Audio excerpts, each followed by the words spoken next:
All right. Hello, everyone. This is my co-host Connor here. Hello. And I'm Sam. And we are doing album analysis, a new segment where we talk about albums we haven't listened to before. Yes, sir. I mean, Yeah. I think we've talked about doing older albums too, but Yeah. for the first one, I think, just starting off with something contemporary, yeah. something hot and new Yep. is just kind of the way to go for the moment. Yeah, and you picked the album, so what did we listen to about 30 minutes ago? So 30 minutes ago-ish, we checked out the new MGMT album, Loss of Life. Yep. And, I don't know. I feel like I am not well-versed in MGMT at all. No. I have not listened through, like, all their stuff. You know, I know the bangers, like Electric Feel and Kids and what the little Dark Age. Like, yes. I think I've listened through parts of it, but not the whole thing. I don't know. I just wanted to try something new. See what we thought of the new one. Yeah. I honestly, I feel like I got more well-versed in MGMT through the FIFA games. Because they're always in FIFA. And I would just listen to Electric Feel and I'd be like kicking goals and I'd be like, yep, I like this. And I feel like I've always, I've never really listened to them too much, but I've always thought they're cool. Yeah. I kind of like how it's just like the two of them and they cook stuff up and it's like that. It's two people? Yeah. I didn't know that. Yeah, like there's, their band includes a few other people, but the like songwriting credits pretty much go to just two people. Two people. Yeah. Okay. Are they British? No, they're from Connecticut. It's two guys. One's name is Andrew Van Wingarden. He's kind of the guitar singer guy. And then Ben Goldwasser, who is also, like, I think he's more like the synths and the keyboards, pianos, and I think he sings as well, but I want to say he's more of like a backup singer. This is good because this is like historical context that we need to be giving. He sings. I'm not sure who sings which parts, but more or less, it's just the two of them. Now, in my notes, what did you think of... I thought the album cover was pretty cool. Yeah, it's cool. I feel like I like all their album covers, to be honest. Yeah, they have a particular vibe. I feel like throughout this whole... I use that word a lot, but I feel like when we were listening to this album, it was like they're really trying to create this like certain environment. Yep. It's a specific kind of vibe. It's kind of like I don't know, I feel like I would describe it as kind of like an 80s kind of praise thing, but it's also like some like 90s Brit pop. Yeah, it gives me Brit like alternative. Yeah, a little like bit. Kind of indie, and then like with this one in particular, I feel like to what little I've listened to of the other stuff, like this one feels a little more singer-songwriter influence. Yes. Okay. Finger picking. I agree, because compared to the other ones, I felt like there were some times where it was very naked, like in the way of like there's not much stuff behind the voices, and I feel like all their other stuff has like a very big production behind it. Yeah. But okay, well the first song. Let's talk about the first. Loss of Life Part 2. These were my notes. Mythical, Robin Hood-like intro. Pink Floyd-y, I'm Turned Up. Space Odyssey, Crazy Transition. Part 2 ? Which eventually was Mother Nature, which I didn't realize what it switched into. Yeah, that it moved into this. So those were my notes. Yeah, I mean, how long even was it? It's only like, I guess it's like 2 minutes long, but it's really just like an intro. Yeah. It's just like some weird like staticky radio sounds stuff. And like, it is kind of like the beginning of Dark Side of the Moon, where it's like just like weird sounds and it kind of builds into the first song. But I don't know. I feel like it kind of sets the tone, but it like I don't know. But at the same it's like time, not really even a song. Yeah, it didn't, because like it definitely like went away from what I thought was going to be a lot more experimental. I kind of think, but Mother Nature, we go in. I said, Elliott Smith, great intro track, and it's not all Elliott Smith. It's just like the vocals sound a little like high pitched and like it was good. I liked it. Kind of to me it felt just like kind of that 80s, 90s indie. Yeah. Kind of either like Oasis or like just one of those like Britpop bands. Yes, and that's what I like. Kind of or Blur or something. Like it kind of had that sound, and it got like I feel like it got like more chaotic and more like synthy and weird like as it went on. And yeah, it kind of sounded like Elliott Smith's like vocal delivery. Yeah, it's the kind vocal of like whispers, for sure. but it's kind of I know what you're saying. What is the Elliott Smith song that's in Good Will Hunting? There's a bunch. Like it's like the whole all of that Either Or album. Okay. Most of those songs are on that. So like there's Say Yes and Behind the Bars or Between the Bars and Angelus. Those are all on there. Okay. Okay, so then Dancing in Babylon, which we both liked. I think this is my favorite on the album. Yes. And I said classic MGMT, like the guest artist. Production is still on that new wave dopeness ballad. Yeah, I had a lot to say about this one. I feel like the feature was pretty good. I liked how she's like they're some kind of French artist. I don't know. I don't really know much about them. But I thought that like the synths were cool, and it kind of reminded me of like at the beginning it reminded me of like some kind of Wilco thing. Yeah. Which I didn't realize this, but Nels Cline, the guy who plays guitar in Wilco, he's like credited on this album. Oh, okay. So like I think he was involved in some way. And yeah, it sounded like just like an 80s like song at like an 80s prom dance or something. Yes. Like it sounded like Time After Time, like in Napoleon Dynamite soundtrack. Yeah, I said the piano was gorgeous. Yeah. Transition tempo was very cool, and the fade out was quick and simple. Yeah. Like it ended, and I was like, okay, it ended. Yeah, and it's hard to end a song, I think. Yeah, it's got like that digital synthy kind of like just 80s sound. Kind of wish I had more of that in this whole album. I think a little bit. Yeah. You know. But it reminded me of like Gorillaz or something. Yeah. Like something off of like their newest album. Okay. Like, it just that I don't know. There's like a specific like there's a few artists right now that I feel like all have that like kind of 80s 90s indie influence, which I guess is like really popular right now. It's pretty trendy. But like it made me think of like a Gorillaz album. Or even like a Tame Impala or something, where it's just like super 80s influence. Yeah, I like that. And I mean, I don't like 80s music for the most part, but that kind of 80s music I do like. Yeah. I think of the like, I don't know, I think of like the E Street Band. Okay. Maybe not them exactly, but that's kind of what I think of. Or like Summer of '69, you know that song? I don't like that song. Huh. I don't know if I know that song. It was the summer of '69. Oh wait, yes. Okay. That that kind of 80s music, or it's like the best days of Ronald Reagan 80s music. Sure. Okay. Yeah.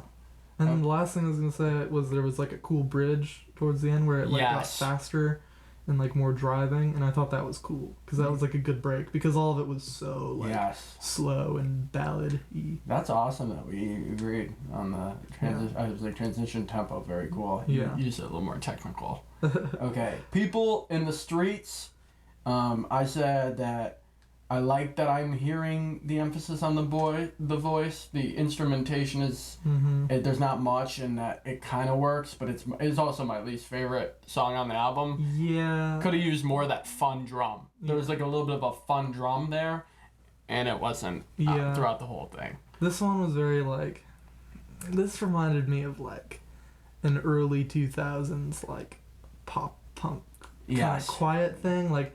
I remember there was like a cool fretless bass in the beginning. I said beatly, but I don't know if I think that kind of went away as the song went through. Yeah, I could kind of see that. I feel like this one was like pretty simple. Yeah. And the vocals were kind of like it had that like kind of like distorted like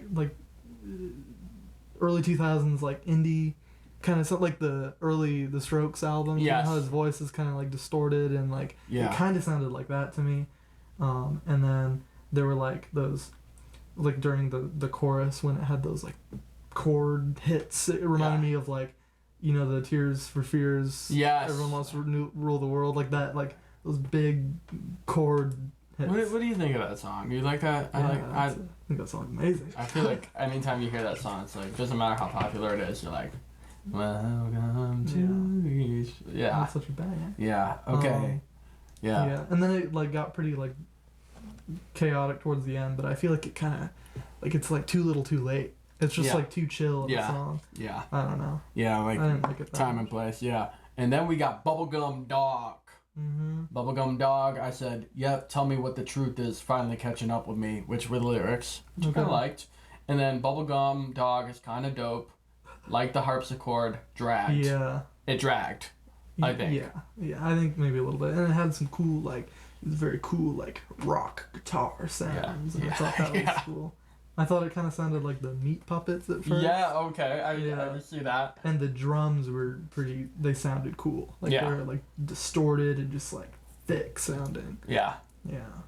And there was like a harpsichord or something, or there was like a something that was like there was like a banjo or something in the background too. I don't know. They had some cool, and that's the one thing I'll say that I feel like was in all of the songs is just like cool background noises. Yeah. Yes. Yeah. It's that MGMT. Like I don't know. It's like the energy of it throughout the song. I agree. Nothing to Declare. I thought this was one of the ones that I liked more. I thought this was kind of Elliott Smith again. Yeah. Kind of Paul Simon, like you said. Yeah, that's how I said Paul Simon. I remember there was like some cool slide guitar. Yeah. Yeah. Pretty rad. And then like, there was like the synth that was like under the finger picking, like really kind of folk sounding stuff, which I feel like, you know, I like that's folk. Not super common. No. Or maybe it is, but just like it felt interesting in that moment. Yeah, I agree. I said pretty guitar, Paul Simon, elegant, voice is so good. I just said wow. And then I go tempo, and then I go guitar riffs plus synth. It's fucking awesome. Yeah. No, I like this one. I think it was I would add this one to my playlist. So far, it's this one, Dancing in Babylon, and Mother Nature. I'm adding those three to a playlist. Yeah. And then, okay, so what's next? The Frady song? Is that how it is? I think Nothing Changes. Oh, Nothing Changes, yep. I said slow, emotional, kind of sad about not changing. Trumpets remind me of Does Anybody Know What Time It Is? And, I felt this one was kind of boring. It's very acoustic. And I think I looked at the credits, I think that's a French horn. But, I don't know. Do you feel like if we not critique music, but like, we're comparing a lot to different artists, and I know that's kind of like, people don't like that, but I also think it gives context to the album, like. Yeah, I don't know. I feel like that's. It's hard, like it's kind of a cop out just to be like, oh, it sounds like Paul Simon, or it sounds like this, but. Yeah, I don't know. I feel like I don't know how else to like even talk about. Yeah, me either. You know, I feel like I gotta make some kind of comparison. Yeah. Yeah, contextualize. Okay. I don't know. No, you're right. And then Frady's song, this one was like kind of felt the same. Yeah, so it sounds like folklore. Love the music at the end, but like again, it was like kind of at the end where I was like, "Ooh, I'm getting reeled in." Yeah, it just like it seemed like another acoustic thing with some like kind of ambient synths in the background, and like towards the end they got like bigger and like more overwhelming. And I thought they sounded really cool. Yeah. Like it sounds cool, but I don't know. I just thought I don't know. Just like didn't do much for me. Yeah. Personally. Fair enough. Okay. I Wish I Was Joking. That one's next. What would you have for that? This one I feel like was similar to the last two, where it was like, you know, kind of sad and like pretty like acoustic and like very bare. But I thought this was cooler because there were like some cool vocal effects. Like his voice sounded really had a lot of cool effects on it, and like there was some cool like echoes and delays and things. And I liked how this was like, it was less acoustic guitar, more synth, but really minimal. Yeah. And I feel like that works so much better. Yeah. Like having that kind of electronic sound. I agree. But being really minimal, I think is less. The other ones just felt a little more cliche, and this felt a little more interesting. I don't know. I said certain interesting vibe that the other ones didn't have with the instrumentation and production. Little repetitive, not a lyric monster. Like, I felt like a lot of these songs aren't really lyric oriented. I mean, like, some of them have some good lyrics, but I was trying to listen for it. Usually what gets me on the first listen is instrumentation and production. It's just like listening to the bass line to a song. You're like, I'm more gravitated towards that. But yeah, I didn't. It was fine. Loss of Life, great futuristic start. I liked the lyrics on this one, and I felt like it was a good kind of closer. Kind of would want more of that. Yeah, it felt like a conclusion to me, but I feel like I don't know. I wish it had like a little more energy. Yeah. I think that was like what I was like hoping for of Yeah. this album, and that's definitely not really even like the point of this album. No. I feel like, but and yeah, maybe that's just like an expectations thing with me. Yeah. But I don't know. I remember thinking the vocals kind of sounded like Sufjan Stevens or something on the last one. Yeah. So, But yeah. how many are you adding to the playlist? Probably maybe one or two. Definitely, I like Dancing in Babylon. That one was really cool to me. And maybe Nothing to Declare. Yeah, because I remember we made eye contact at nothing. I mean, the Babylon song, we were like, yeah, this is a good one. Yeah. And yeah, I think I added 2 or 3. Nothing to Declare is a good song. Yeah. What I'll say is, I don't know what we're going to do next week, Yeah. but what I will say is, recommend some albums. Recommend some albums. We could go old, we could go new. I thought this was a good one. We could go through MGMT's whole discography. But it's kind of a niche group, you know? Yeah, I would be down for that. Their merch is cool. I was looking at their merch, and really? it's pretty cool. It's like down there. It's on the Spotify. I think maybe. Okay, yeah, it is. Oh yeah. Got some cool T-shirts. Yeah. That's big.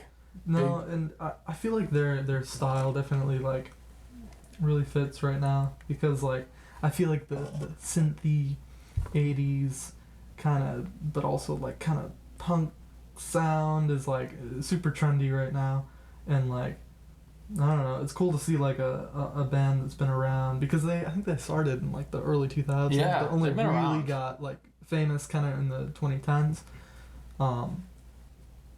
But yeah, it's cool to see like a band that's like maybe a little older. Like I don't know, it seems like they really have an idea for like the trends to tap into. Yeah, and their identity is pretty cool. Yeah. No, and the fact that it's 2 of them, and I think that's cool. Yeah. I don't know. Cool album. Not like my personal thing completely. Yeah. But Yeah, definitely not like the genre of music I listen to all the time, but I liked it. You have any closing remarks? I'm trying to think of. I mean, I'd listen to again. I would tell someone to listen to it if they liked MGMT.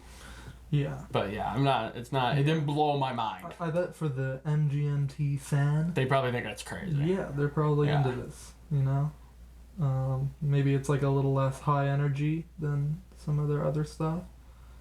But, what do I know? Yeah. All right, so this has been our first episode of album analysis, and I'm feeling pretty good about it. Yeah. Yeah. So, let us know what you want us to listen to next. We could do something we've listened to before, or something we've never listened to. I'm honestly game for both. Yeah, me too. You having a good day? I'm having a pretty good day. Okay. Good. Yeah. Good. Yeah. All right. Thank you so much, and peace out.